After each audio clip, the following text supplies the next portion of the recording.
함께 주를 찬양하며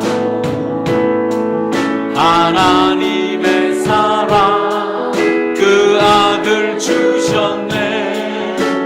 그의 피로 우리 구원받았네. 십자가에서 쏟으신 그 사랑 강같이 온 땅에 흘러 각 나라와 족속 백성 만방에서 구원받고 주 경배 드리네. 구원하심이 보좌에 앉으신 우리 하나님과 어린 양께 있도다. 구원하심이 보좌에 앉으신 우리 하나님과 어린 양께 있도다. 우리 보좌 앞에 모였네. 함께 주를 찬양하며 하나님의 사랑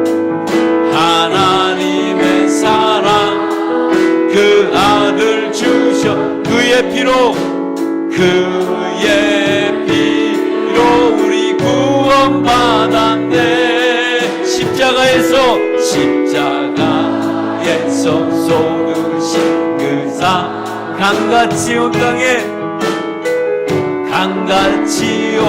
땅에 흘러 각 나라와 족속 백성 만방 구원받고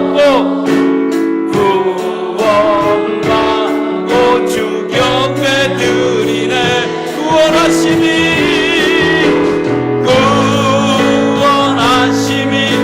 보좌에 앉으신 우리 하나님과 어린 양께 있도다.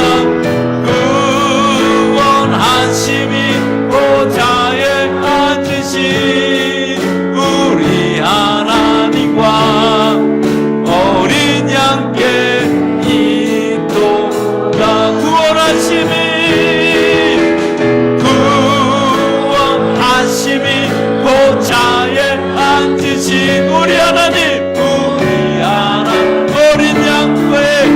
어린 양께 있도다. 구원하심이 보좌에 앉으신 우리 하나님과 어린 양께 있도다.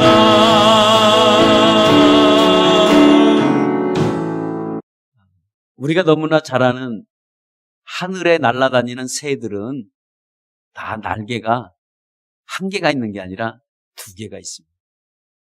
왜 두 개가 있는 거냐고 물어보시면 그것은 하나님께서 여쭤보시기를 바랍니다, 나중에. 근데 이 날개가 두 개가 함께 날개짓을 해요. 그래서 이게 날개짓을 하면서 이 새의 균형을 잡습니다.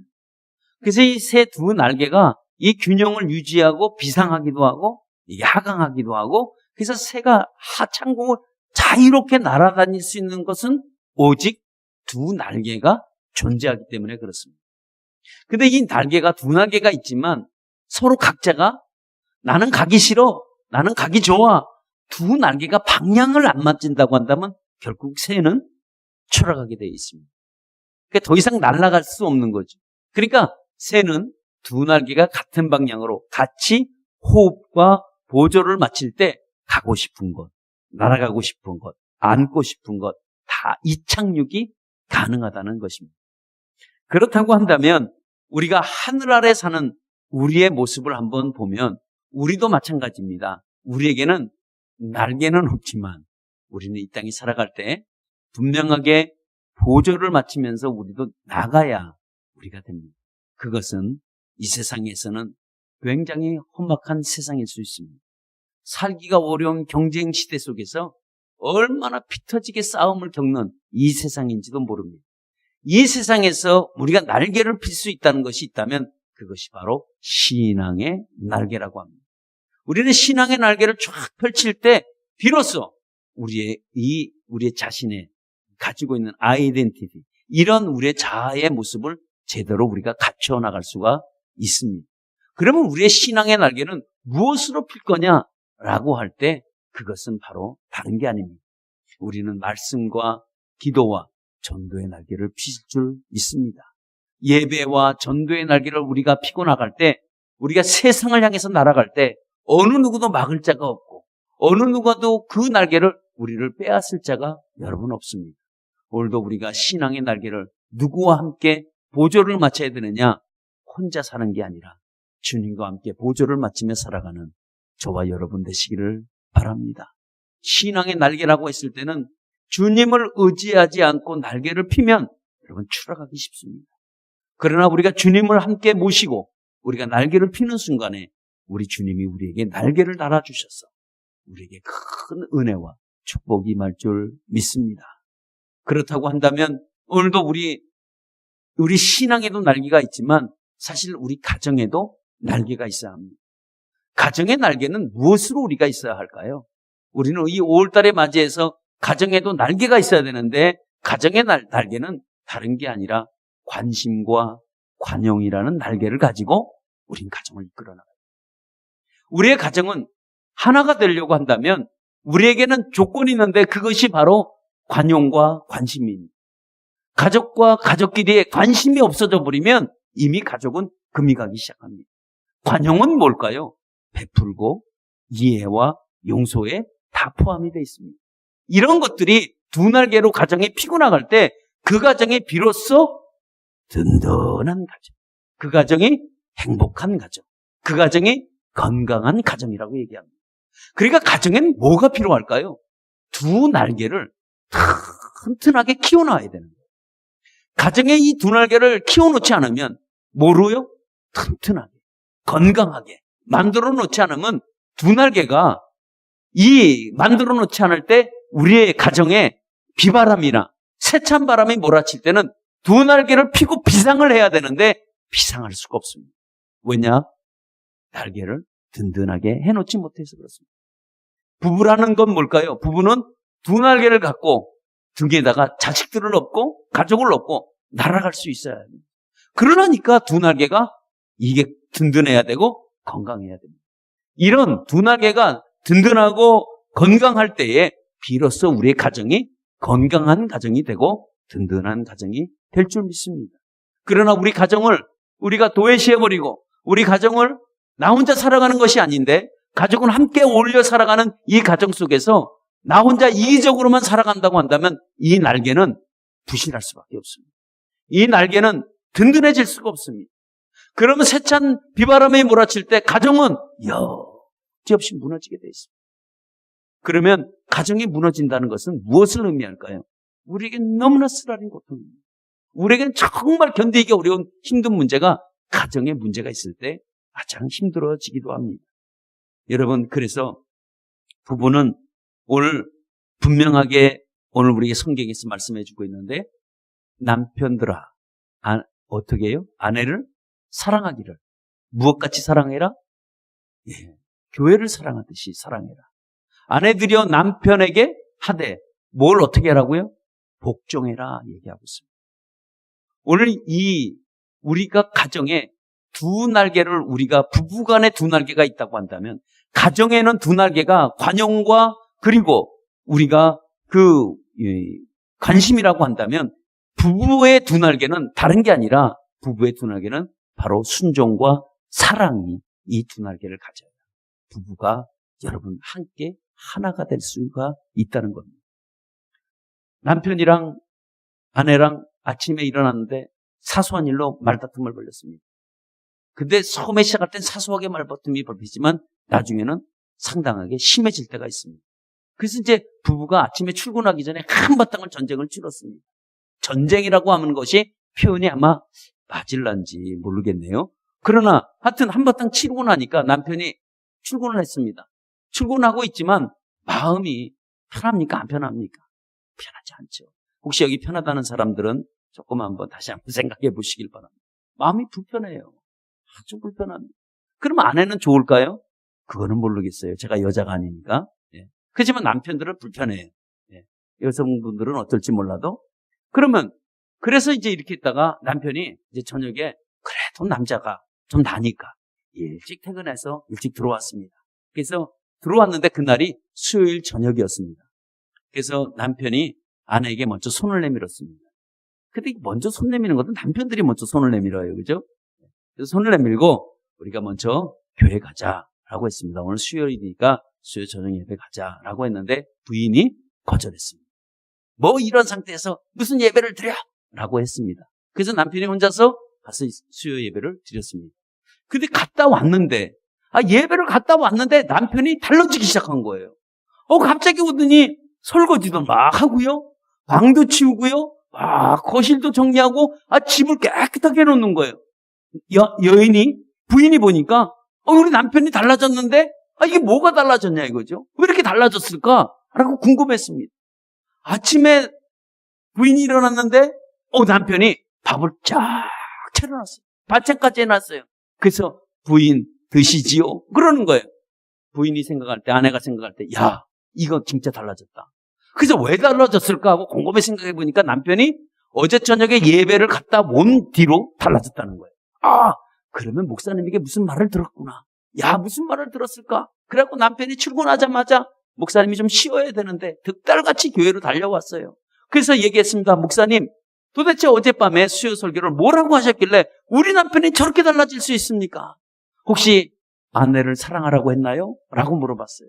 그러니까 목사님이 아닌데요. 지긋지긋한 원수를 만나거든 끝까지 사랑해라. 이런 말 설교를 했는데요. 라고 얘기를 했습니다.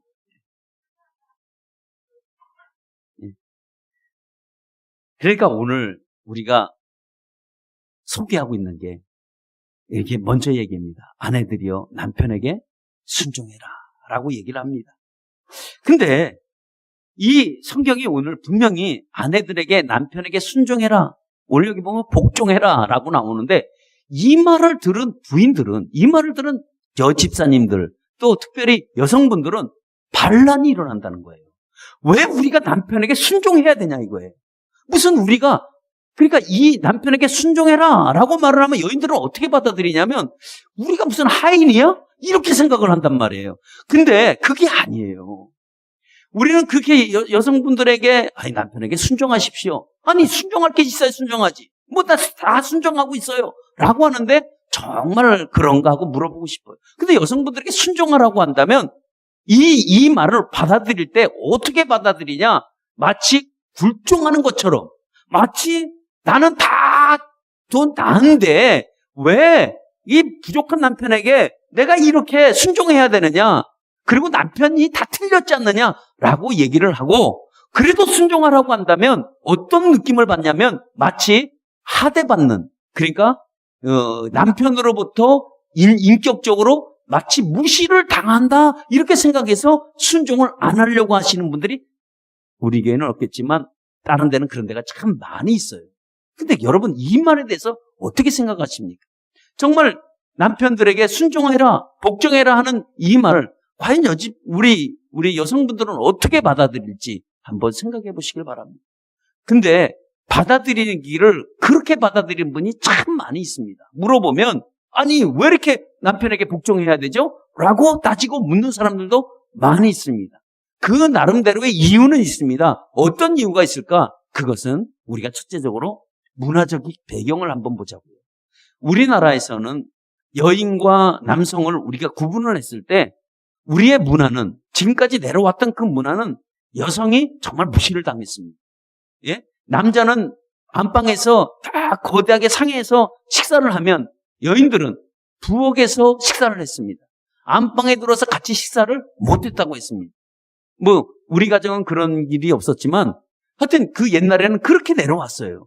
그러니까 여인들은 당연히 기를 못 피고 기가 죽어 있는 상태에서 오늘도 성경에 이런 말씀을 얘기하면 남편에게 순종해라 그러면 더 화가 나는 거죠.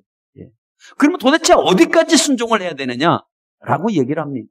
그리고 또 여인들이 또 두 번째 피해의식을 느끼는 건 뭐냐면 경제권을 모두 남자가 갖고 있었습니다.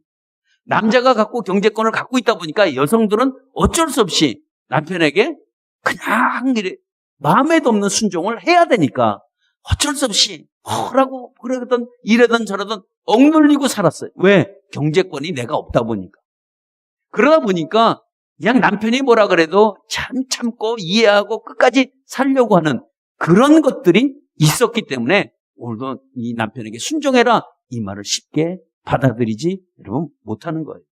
그러면 정말 이 성경은 그런 의미에서 오늘도 여성분들에게 남편에게 복종해라 순종해라 하는 그런 의미였을까 하는 거죠. 정말 우리가 알고 있는 그 순종의 의미가 성경에도 똑같은 그런 의미일까라고 생각하면 여러분들 어떻게 생각합니까? 그것은 아니에요. 여러분들이 생각하는 그 순종의 의미는 성경과는 다소 다른 의미가 있습니다.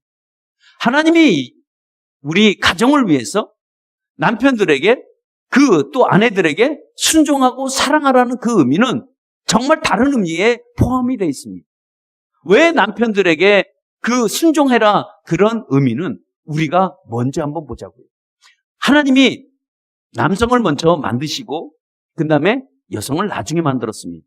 이게 무슨 첫 번째냐 두 번째냐 이걸 논하자는 게 아니고 여성을 만들게 된 동기가 무엇이냐 이거죠. 그 동기는 다른 게 아니라 혼자 있는 것이 보기가 안 좋았어요. 그래서 여인을 만들었는데 어떤 의미로 만들었냐?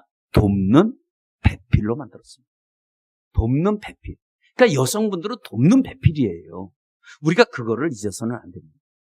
그러니까 남성이 여성을 돕는 게 아니라 여성이 남성을 돕는 배필로 그렇게 만들었습니다. 그러니까 남편이 부족한 부분을 누가 채워야 되겠어요? 내가 채워야 되고요. 그리고 연약한 부분을 누가 채워야 되겠어요? 부인이 채워줘요. 그래서 더 강하게, 약한 남자를 강하게, 부족한 부분을 더 채워서 완벽한 남자로 이렇게 만들도록 배필을 만들려고 그렇게 남자를 만들고 여성을 만들었습니다.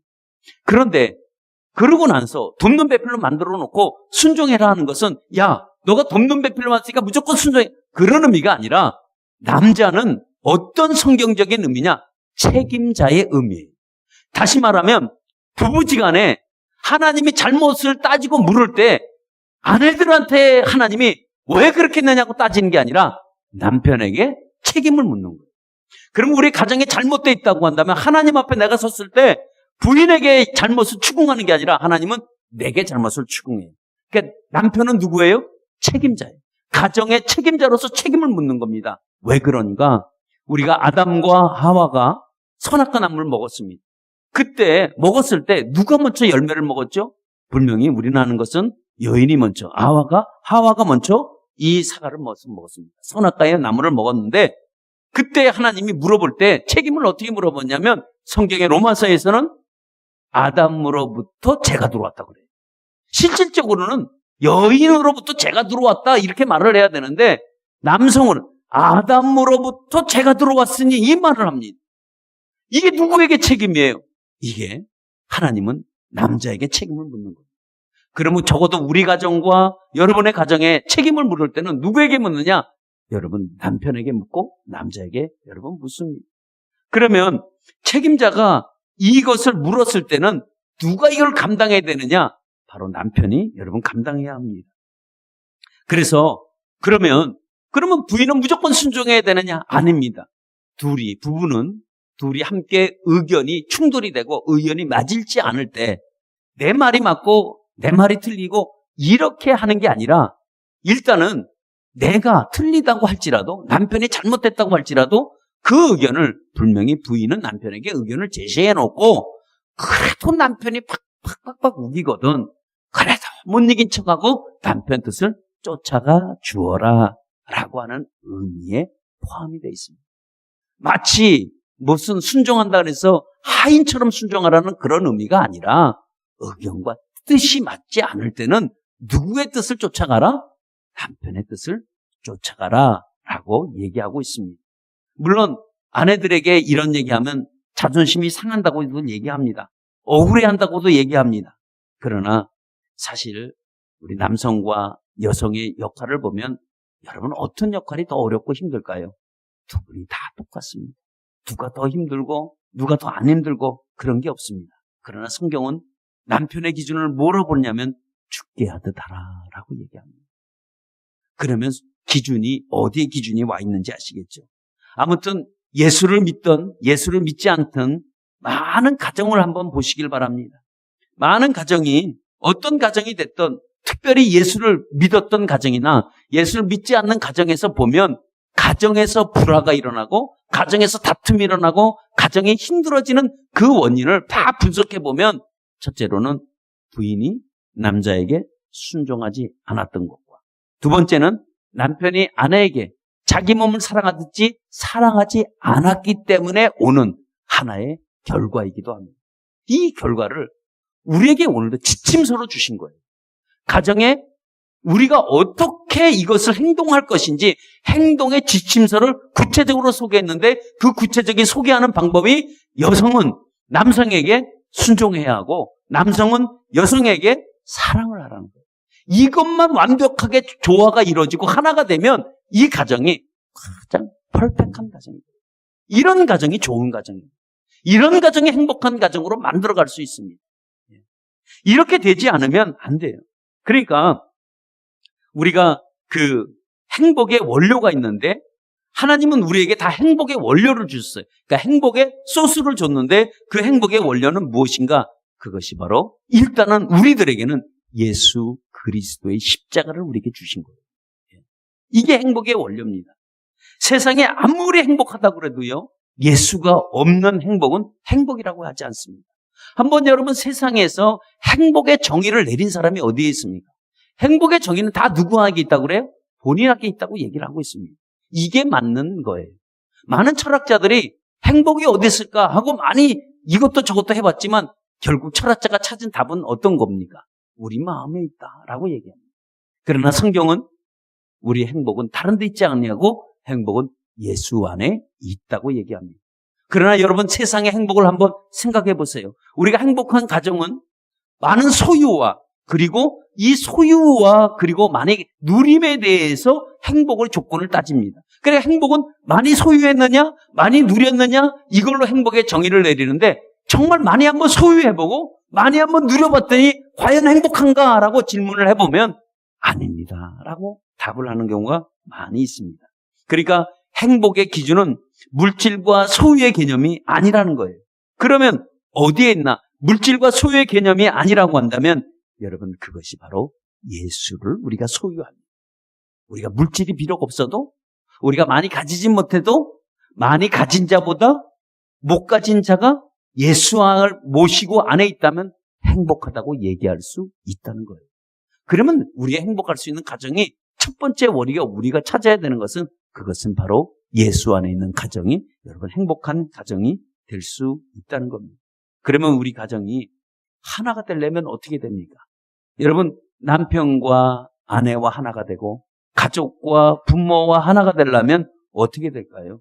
첫 번째는 우리가 부부관계는 절대 게임이 아니라는 거예요. 한번 따라해 보시죠. 부부관계는 절대 게임이 아니다. 제가 왜 이런 말씀을 드리냐면 부부관계는 항상 무승부의 원리로 가셔요. 마치 무슨 권투 경기하는 것 같아요. 부부싸움들은. 링에 서로 올라가 갖고 누가 이기나 내가 이기냐 네가 이기냐 한번 KO 당할 때까지 한번 초절하게 가정싸움을 할 때가 참 많이 있습니다. 그러나 한번 생각해 보세요. 여러분 이 가정은 너도 살고 나도 사는 거예요. 너 죽고 나 살고 이런 게 아니라 나도 살고 너도 살고 생명의 원리가 실질 가정 안에 있습니다. 근데 이 부부싸움이 권투 경기 같으면 절대 안 되는 거죠. KO가 돼야 일어나고 그래 우리가 그 얻은 승부가 그 승리가 얼마나 우리 만족할까요? 그렇게 만족할 것 같지는 않습니다. 만족은 잠깐은 만족하죠. 왜? 아내에게 이겼다는 거. 그거 얼마나 좋아요. 또 여인들은 남편의 길을 한번 꺾어봤다는 거. 그거 좋기도 하겠죠. 그러나 사실 누가 이기고 누가 지는 것보다는 무승부의 원리로 가야 부부는 하나가 되는 가정을 갈 수 있다는 거예요. 그러니까 승자와 패자의 어떤 우열도 가릴 필요가 없습니다. 이 치열한 공방전을 벌린다고 할지라도 결과적으로는 또 얼굴은 맞대고 봐야 되는 얼굴이기 때문에 이 게임처럼 하면 안 된다는 거죠. 어떤 게임이요? 권투 게임 같이 그렇게 하면 안 된다는 겁니다. 우리가 부부지간에는 사실 잘못된 걸 서로 감춰주고 잘된 것은 합리화시키고 뭐 이래야 되는 것도 맞긴 해요. 왜? 세상에서는 언제든지 세상에서 나가서 싸웠을 때는 이겨야지 돼요. 지면 안 돼요. 이겨야 돼. 그래 남들에게 인정받거든요. 그러니까 이런 것들을 사이에서 배웠다가 가정으로 들어가서도 반드시 내가 이겨야 된다고 생각한다면 그것은 하나가 되는 가정으로 만들어가기가 어렵습니다. 사실 결혼은 두 개의 다른 인격체가 만나서 하나의 삶을 이루어 나가는 겁니다. 서로 다른 인격체가 하나가 된다는 것. 여러분 이게 쉬운 문제입니까? 이거 어려운 문제입니다. 그러니까 이 어려운 문제를 어떻게 풀어가라고 성경이 얘기합니까? 남편은 아내를 사랑하고 아내는 남편에게 순종하고 이 형태로 가라는 거예요. 다른 인격체가 서로 만났는데 이게 잘 될 일 있겠어요? 서로 성격도 다른데 먹는 것도 다른데 아내는 감자를 찍어 먹을 때 설탕을 찍어 먹어. 이해가 안 되는 거죠. 나는 감자를 찍어 먹을 때 소금으로 찍어 먹어요. 그게 맛있어요. 설탕이 왜 달게? 이게 서로가 이해 안 돼요. 그러나 어떻게 해요? 순종과 사랑으로 갈 때 가정이 여러분 하나가 되는 겁니다. 그래서 탈무드에 이런 말이 있습니다. 행복에서 불행으로 가는 것은 순간이래요. 그러나 불행에서 행복으로 가는 것은 5시간이 많이 필요하다고 얘기하고 있습니다. 그런 것 같아요. 정말 행복했던 사람이 불행으로 갈 때 눈 깜빡 사이에 이 불행을 맞지만 불행했던 사람이 다시 행복으로 추구하고 나가려면 얼마나 많은 시간이 필요한지 모릅니다. 그와 같이 우리가 하나 되는 가정, 행복한 가정으로 여러분 만들으시기를 여러분 예수의 이름으로 축원합니다. 특별히 우리 가정은 우리 하나가 되는 가정이 되려면 우리 어떻게 되느냐? 하나가 가정이 되려면 여러분 가꾸는 데 있습니다. 가정이라는 건 뭘까요? 가정은 꽃을 가꾸는 정원과 같아야 합니다. 어떤 정원을 만들어 놓고 가꾸지 않고 돌보지 않고 잡초 뽑아주지 않고 물 주지 않고 비료도 주지 않고 그냥 버려놔 보세요. 거기선 예쁜 꽃이 필 수가 없습니다. 잡초가 있고 벌레가 많으면 절대 예쁜 꽃이 필 수 없습니다. 그러면 그런 정원은 사람들이 지나가다 그 정원을 보고 인상을 찌푸릴 수밖에 없습니다. 그러나 한번 가꿔보세요. 정원을 만들었다면 가꾸셔야 돼요. 뽑고 잡초도 뽑아주고 가꾸고 돌봐주고 물도 주고 비료도 주고 자꾸 관심을 갖고 해줄 때 그것에서 꽃이 판발하게 핍니다. 그러면 지나가는 사람들이 그걸 꽃을 보면서 어때요? 사람들이 즐거움을 주는 겁니다. 여러분 가정도 이와 같습니다. 우리 가정에도 내가 돌보지 않고 내가 가꾸지 않고 내가 하지 않으면 가정은 저절로 여러분 행복해지지 않습니다. 그러니까 모든 가족들이 함께 수고해야 돼요. 함께 희생해야 됩니다. 함께 노력해야 됩니다. 함께 땀을 흘려야 됩니다. 근데 꼭 화나는 건 뭐냐면 나는 이걸 하는데 부인이 안 하는 거예요. 또 부인은 이걸 하는데 남편이 안 해주는 거야. 그럴 때 화가 납니다.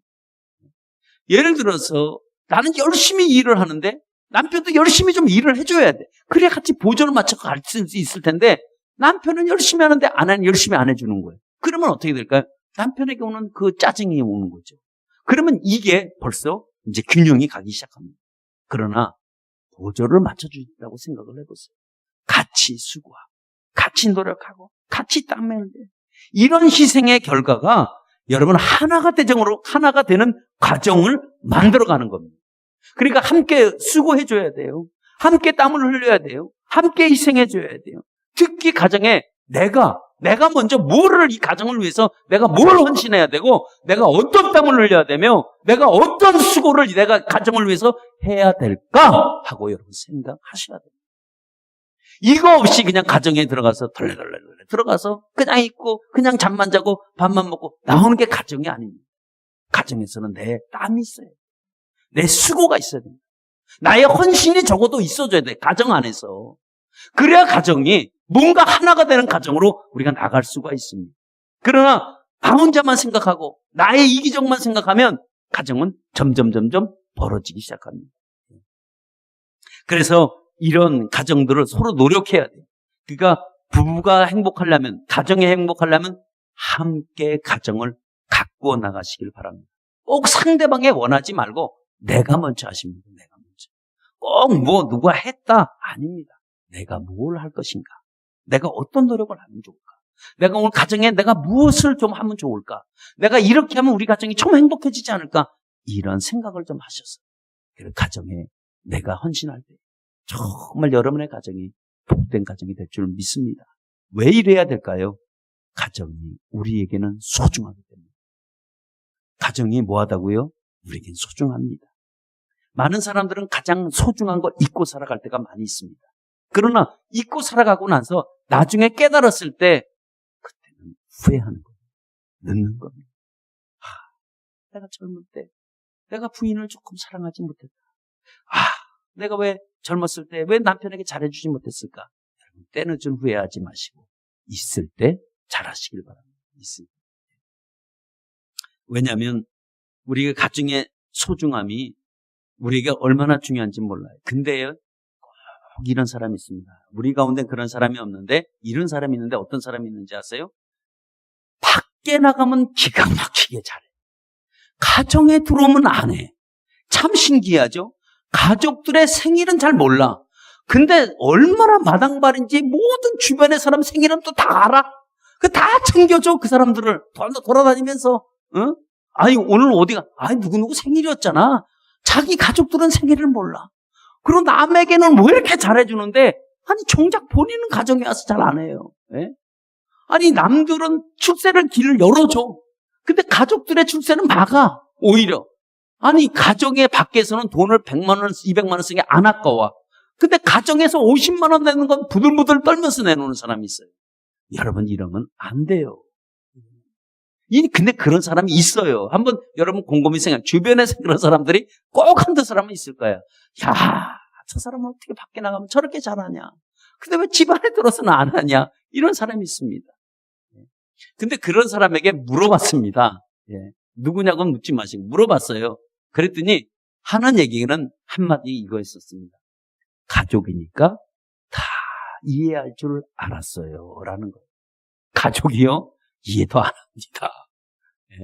아니, 가족이니까 내가 나중에 더 잘해주면 되죠. 나중에 내가 더 노력하면 되죠. 근데 그 노력 언제 할 거냐고. 그 밖에 돌아다니는 사람들인데. 안 해요. 근데 가족은 다 이해할 줄 아는데 아닙니다. 결국은 누가 소중합니까? 가족이 소중합니다. 내가 어렵고 힘들 때 누가 옆에 있습니까? 가족이 옆에 있다는 걸 알아요. 그 사람들요, 그렇게 잘해준 사람들, 내가 어려울 때 다 도망갈 사람들이에요. 정말 내 옆에 붙어있을 사람 누구예요? 우리 가족입니다. 그래서 가족이 소중해요. 그러니까 이 가족이 소중한다고 한다면 여러분, 중요한 것은 지금 이 순간에 있을 때 잘해주시기를 바랍니다. 없을 때 후회하지 말고 있을 때 잘해주세요. 아무리 부족해도 내 남편이고 아무리 못났어도 내 아내입니다. 이걸 여러분들이 잊지 마시기를 바랍니다. 오늘 성경은 분명하게 저와 여러분들에게 얘기합니다. 가정의 질서와 우리가 해야 될 구체적인 행동은 무엇이냐? 아내들은 남편에게 순종해라. 냉정을 요구하지 않습니다. 정말 부부가 의견이 다른다고 한다면 여러분 남편 말에 그래도 순종해서 여러분 나가야 그 가정이 하나가 될 수 있습니다. 마찬가지입니다. 남편들은 아내를 사랑하기를 정말 자기 몸같이 교회를 사랑하듯이 여러분 그렇게 사랑하셔요. 사랑을 할 때 대충 하는 게 아니라 그렇게 자기 몸을 사랑하듯이 정말 그렇게 여러분 사랑한다고 한다면 여러분 그 가정은 어떤 가정일까요? 정말 하나가 되는 가정입니다. 그래서 남편은 아내를 사랑하고 아내는 남편에게 여러분 순종하시기를 바랍니다. 2마리의 금붕어가 있었습니다. 조그만 연못에서 놀고 있었습니다. 근데 2마리가 싸우는 거예요. 이 연못을 서로 차지하려고 그래요. 왜냐하면 이 작은 연못에 먹을 것도 많고요. 누려야 될 게 많아요. 근데 이 금붕어가 2마리 있다 보니까 꼭 먹이기를 누가 한 사람이 던져줘도 그걸 한 마리는 먹고 한 마리 못 먹잖아요. 그러면 항상 이 욕심이 많아서 다 차지해 보려고 2마리가 싸우기 시작했습니다. 연못을 서로 차지해서 내 것을 만들려고. 근데 누가 이기고 누가 졌을까요? 힘이 센 금붕어가 이겼겠죠. 그래서 힘 약한 금붕어가 죽고 말았습니다. 그래서 이제 이 힘센 금붕어가 야, 이제 내 세상이다 라고 마음대로 살았는데 조금 후에 그 옷기가 썩기만 합니다. 그러니까 죽은 금붕어가 썩으니까 물이 어떻게 되게요? 물이 함께 썩어버렸습니다. 그 물이 썩어버리니까 그 금붕어도 살 수가 없는 거예요. 그 금붕어도 여러분 죽고 말았습니다. 마찬가지입니다. 여러분, 아내를 죽이면 남편이 죽는 거예요. 남편을 죽이면 아내도 함께 죽는 겁니다. 오늘날 건강한 가정, 정말 행복한 가정, 여러분 그렇게 한다면 우리가 꿈만 꾸지 말고 실천을 하시길 바랍니다. 우리 가정의 행복한 가정, 뭐 꿈꾸는 가정, 여러분 꿈꾸는 가정이면 뭐 하겠어요? 행동이 안 되는 거예요. 그럼 어떤 행동으로 하라고요? 아내는 남편에게 순종하고 남편은 아내를 사랑하고 이런 여러분 모습으로 여러분 가시기를 바랍니다. 물론 우리가 부부끼리는 상대방의 약점을 너무 잘 알아요. 저 약점만 건드리면 쓰러진 걸 다 알아. 그러니까 그 약점 부분에다 화살을 쏴서 공격하면 백발백중 이겨. 이길 수밖에 없죠. 왜? 약점을 하니까. 그러나 그 승리, 해본들 뭐 하겠어요. 그 순간적인 승리, 기분은 좋을지 몰라도 여러분 서로 가슴에 멍들게 하는 방법입니다. 상대방의 약점 너무 공격하지 마시고 그냥 허물 덮고 그냥 가시기를 바랍니다. 그래서 가정을 만들려고 한다면 하나가 되는 가정을 만들어가는 겁니다. 가정은 저절로 주어진 게 아니라 가정을 하나님이 우리에게 주셨으면 그거를 하나가 되는 가정으로 만들어가는 것은 저와 여러분들에게 여러분 책임입니다. 그러니까 이런 가정을 만들려면 서로 간에 무던한 노력이 필요합니다. 한 사람의 노력 갖고는 되지 않습니다. 함께 무던한 노력이 필요해요. 그리고 하나가 되었다고 한다면 이제는 부부관계를 게임으로 만들지 마세요. 네가 이기냐 내가 지냐. 항상 우리 가정은 무승부의 원리로 가야 되겠다. 너도 이기는 것이 아니고 나도 이기는 게 아니고 당신이 지는 것도 아니고 나도 지는 것도 아니고 우리 똑같이 윈윈하면서 함께 승리하며 가자라고 하시기를 바랍니다. 그래서 행복한 가정에 암호번호가 있습니다. 비번이 있는데 비밀번호가 있는데 비밀번호가 뭘까요? 그것은 함께라는 단어입니다. 함께. 언제나 함께. 투게더 이렇게 나갑니다. 여러분 함께 나가시기를 축원합니다. 세상은 자기중심적이지만 여러분 가정은 자기중심적이 되는 게 아니라 함께 모여서 가는 것입니다. 주님은 우리를 죽기까지 위해서 우리를 사랑하셨습니다. 희생은 어떤 희생이냐? 바로 희생은 사랑의 특징이 포함되어 있습니다. 우리 가정 안에서 서로 희생하고 너만 희생하는 게 아니라 함께 희생하며 가시기를 바랍니다. 오늘도 하나님이 오늘도 말씀 가운데 우리에게 말씀합니다. 아내들이여 남편에게 순종해라. 한번 따라 하시길 바랍니다. 아내들이여 남편에게 순종해라. 자, 우리 남편들아 아내를 사랑해라. 5월은 가정의 달입니다. 우리 가정이 하나가 되고 천국으로 만들어지는 복된 가정 되시기를 예수의 이름으로 축원합니다.